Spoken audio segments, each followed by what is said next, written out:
Hi, I'm Rita Gupta. I'm the Major Donor Manager of the Acton Boxborough United Way.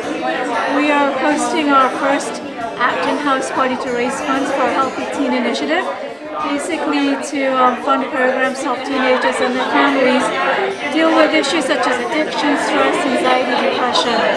As you know, this is an extremely vital concern in our community today. With me is Dolly Tektani of Acton TV, and she is one of our honored guests. So Dolly, what do you think about the program? Very nice, very nice. And my son Karan Taktani, he's in philanthropy club here. So he earned last week $800. Wow, that's great! Congratulations! It was very nice of him in the winter cold. He was standing with his friends and asked people to donate so we can help United Way. Very proud of them. That's fantastic. Thank you so much. Really appreciate it. Inviting us. I'm Rachel Seguin. I'm the Executive Director of the Acton Boxborough United Way, and I'm so happy to see everyone here tonight. I'm hoping that this can be a conversation about bringing the community together and how to support our teens through the Healthy Teen Initiative. I really want to thank Chithro and Ruma for opening their beautiful home to us tonight. Acton TV is here, so this is going to be taped. And I also want to thank Rita Gupta, who is our Major Donor Manager and really is responsible for the success of this evening tonight. Deborah Garfield, who's the Director of Clinical Services, was also going to be joining us. She's not here at this moment, so I'm hoping she comes. I didn't get a call, so I apologize for that, but she's available for questions. So I just would like this to be a conversation. I want to sort of start with a little story of how we ended up here tonight in this living room all together. 35 years ago, a small committed group of residents from Acton and Boxborough started the Acton Boxborough Community Chest. And the idea was that there was a lot of need in Acton and Boxborough, both economically as well as issues that cross economic lines, such as domestic violence, mental health, other issues like that. And then also the safety net issues. So even though it is a very, in some ways, wealthy community, 20% of residents in both towns are struggling economically. So for 35 years, it's a small organization, small and mighty. I've been the director for 7.5 years, and it's really been a privilege to be working building community in this really fantastic town. A year and a half ago, we committed to a very comprehensive community needs assessment for both towns, and we interviewed experts. We had a town-wide survey. We had over 650 residents fill out our survey. We did focus groups on different issues such as diversity, mental health, substance abuse, and we had an amazing group of about 23 experts from both towns, including both police chiefs, and we met every month to talk about the needs assessment, how we were doing.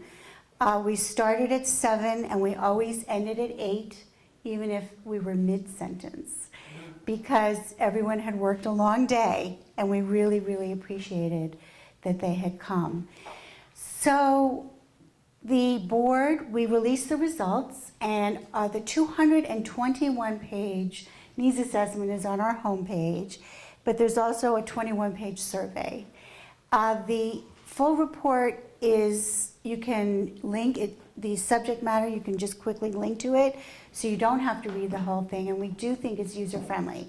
So we really invite people to look at it and follow up with us with questions. So the board, we created a task force, and the board very seriously spent several months trying to digest all this data. There was a lot of quantitative data, we had a lot of qualitative data. And so many roads pointed to the issue of teen mental health. Teen mental health, unfortunately, is a national issue. It's on the front page of Time magazine last week before the election, and talking about depression, anxiety on epidemic levels for our youth. Unfortunately, our needs assessment, it showed the same thing from the experts as well as the parents and their concerns. When the kids are suffering, we all suffer. It's our future, it's our community, and we all really care. So we launched the Healthy Teen Initiative in June, and did I introduce Daewee? No. Daewee Wynn is on our board of directors. I apologize. I just was like, I can't remember if I mentioned that. So Daewee was on our board last year, and on the board of directors at the time that we decided to come up with this priority impact area to work on. So we launched it in June, and you don't want to be right about a tragedy and then the horrible suffering and suicides that have happened in the past month in town has really shaken the community, and we're working really hard to bring people together, educate the community with experts. Tomorrow, we're having Larry Berkowitz, who's the executive director of Riverside Trauma, who's an expert in, they call it cluster suicides in schools. And we're doing a program just for frontline providers, human service providers, the police, the school. It's not open to the public, but we're bringing him to help the providers, these select people, figure out a community's response to this crisis that the community's. So very briefly, our the Healthy Teen Initiative is a dynamic program. It has an impact grant where we're going to be in probably February 1st. We're going to ask the mental health experts to submit an impact grant. It's got to be innovative, and it has to be collaborative. We don't want one organization coming to us to support their operating. We do that in our other grant making. There's a lot of value, but we're really targeted. And we want people to be working together, so the schools, the police, mental health professionals.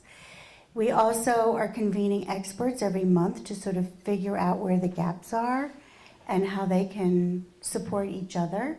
And we're also bringing community speakers, such as we brought last week, Robert Evans, we co-sponsored with the schools. And he handed out this yellow handout, which I thought was excellent. So we made copies today. So I'd like to answer your questions at this point, and then I'll do the fundraising pitch at the end. So I think Acton TV had a request that anyone who asks questions, please repeat the questions. Okay. Recording is better.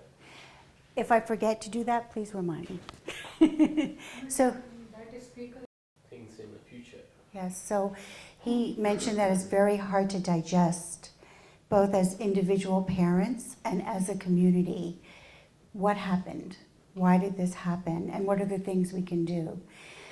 Well, one of the things that people can do, and again, I'm not a mental health expert, I'm an attorney, so, is communication and connection. So staying connected to your neighbors, staying connected to the parents of your children's friends. Dr. Evans talked about how important it is to know your children's friends, no matter how embarrassing it is for them. But I would say it's also really important that the parents know each other and that there's this connection of community. The other piece is that it's important, as Rita mentioned, to communicate concerns with the people that are running the town. They're really a fantastic, very sophisticated bunch of people. And I'm running the program tomorrow for them. The superintendent of schools is coming, but they really want to hear from people. They really want to know what the concerns are. Talk to the counseling, the person who's your child's counselor, a teacher you feel connected to, the principal. Make an appointment. They say, please don't send an email. You know, there's just too many emails, and, you know, make an appointment, go in, talk to people. So again, communication and connection. which is what we're doing tonight. So she made the excellent point that it's much easier to have the connection to the school when your kids are young, when your kids like you and want to be with you. And that it gets a little more difficult in middle school, and by high school, the high school doesn't want to get you involved, and your children don't want to get you involved. So Dr. Evans spoke about that getting to know your children's friends, it's not easy, right? They don't want you to know their friends. They're going to say, no, you embarrass me. They don't want to bring them there, but we're still driving them. You say, I'm not driving you to the party unless I go in and meet the parents that are there. It's not easy, and they don't make it easy either. So in terms of institutional, there is the PTSO, which is the parent organization, which I think is one of the vehicles to stay connected to the high school. But I think that we're hearing a lot that people want more connection. And Deb Garfield has started special groups for kids in crisis since this tragedies. But I spoke with her and I said, the parents are asking for it too. Groups to come together and talk to a mental health professional.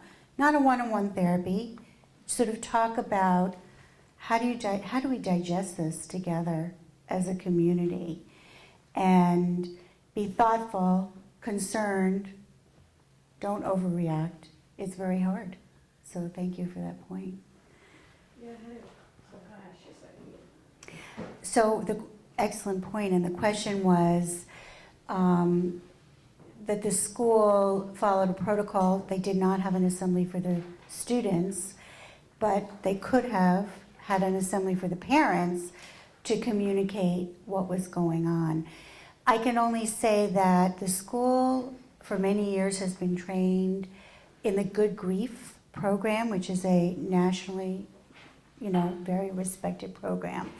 And one of the key pieces is that you should not hold an assembly for the children when there is a suicide, because it doesn't glorify it, but it promotes attention to the act, and there can be negative consequences. So, but again, you got to communicate that to the kids and say, we care so much about you, that's why we're not having an assembly. But in terms of the assembly for the parents, that again is people needing connection, a place to communicate. I can't, we're doing a lot of programming. If that's not enough and there needs to be a space more for questions or conversations, I would be interested in that. We're trying to bring the experts in to answer questions, but this is not the end of the programming. This is going to take a while to figure out. Thank you. And the paradigms that are being, I know they're real good about, Drop your cell phone at the door.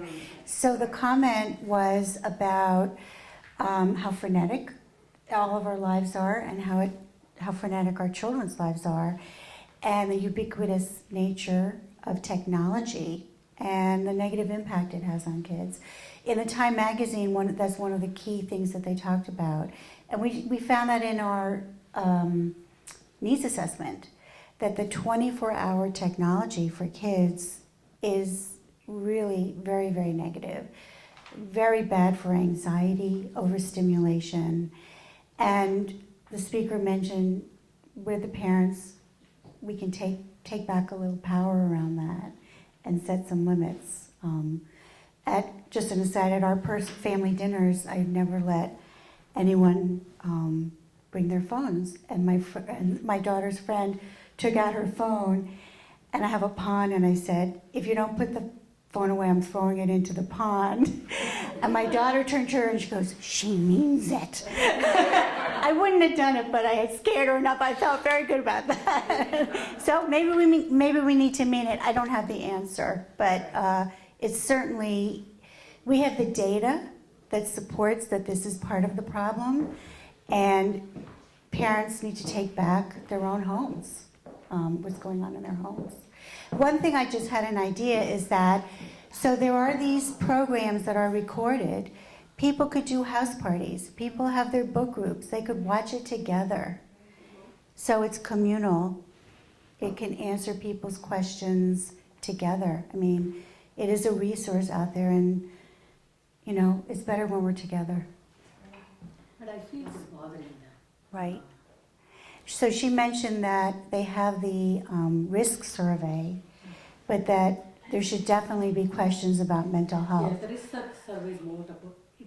I think it's. There's some data, there is some data on suicide ideation in those surveys, the risk surveys, and they do present it. Emerson Hospital presents it, so I encourage people to go. I encourage people not to go alone and bring their friends and have a conversation together. Some of that data is a little hard to digest. Yes. But there is, it's When you go real. to the one, it is very. It's a little hard to be like, what? Really, that's what is happening. Yeah, it's hard. Dewi, did you have a question? Oh, wait, what was the thing you were saying that to go to what? The risk survey, when they do it every 2 years, and Emerson Hospital makes a community presentation Presentation. of the results. They tell you the percentage of what is happening. And you can ask questions. Yeah. So how do we find out what is happening more? That should be through the schools. You should be getting that announcement, but I can find out. I never did. I think it's also publicized, like the web, there's a web.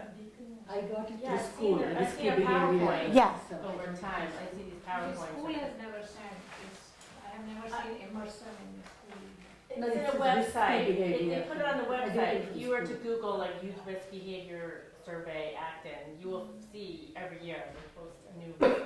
And PowerPoint. I can certainly find that out for everybody, but the actual details how to find it. But there is always a community program, so people can hear about the results. Again, they talk about the results, but they don't have follow-up to sort of process what people just heard, and it's can be difficult.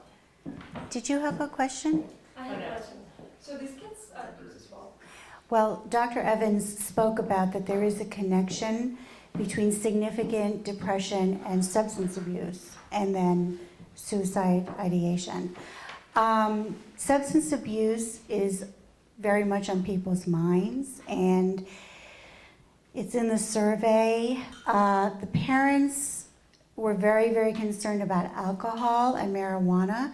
The professionals, the police, were very concerned about opiates, which is, they saw it coming, and now it's more prevalent even in the last year and a half.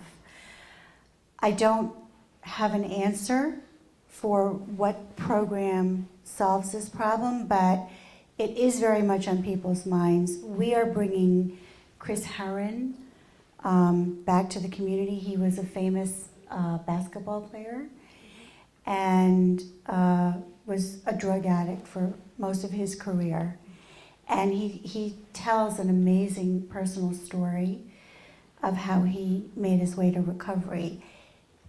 We had 1,500 people who came when we brought him 4 years ago.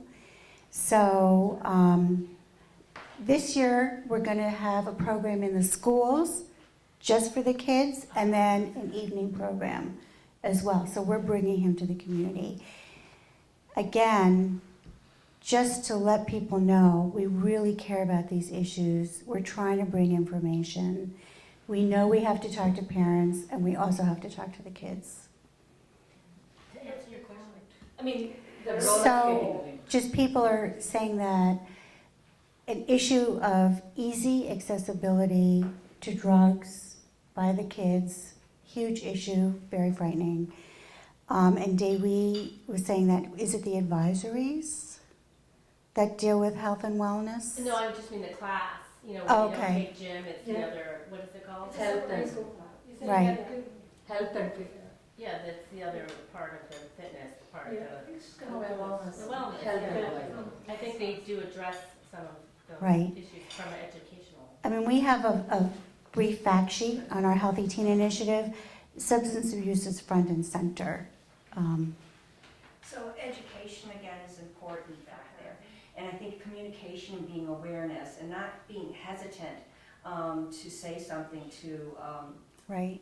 to somebody, to mention And it. that's the community piece again, where we are a community at the Acton Boxborough United Way. We do community building. We see the connections. We're trying to strengthen the connections among parents, with the police, you know, everybody in town. So I think I should probably wrap up with one last question. I'm actually curious. I mean, we have suddenly entered an era where bullying is becoming an acceptable mode of. I'm not saying it's a good idea. Yeah. Are you guys talking about it? Are you thinking about Yes. it? Are you trying to? Because it's going. I can see it as becoming an issue, especially for gay kids, Yes. non-conforming kids. So before Tuesday, we wrote the Healthy Teen Initiative fact sheet, and it's on there. Bullying, the needs assessment pulled out bullying still is a significant problem. Again, the 24-hour Facebook cycle, texting, all of that adds to the relentlessness of bullying, and we do talk about that. There has been a lot of recent legislation on the state level that the schools have put into place. So, hi Jen.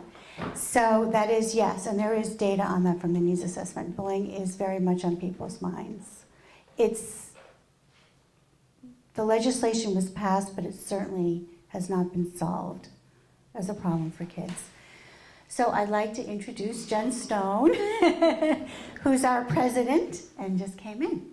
So, hi, Jen. Sorry, I'm late. I came for more. Yeah. So I'm going to conclude, but we're still going to be here. Oh, did you? I have a quick question, Yes. but I can wait. No, go ahead.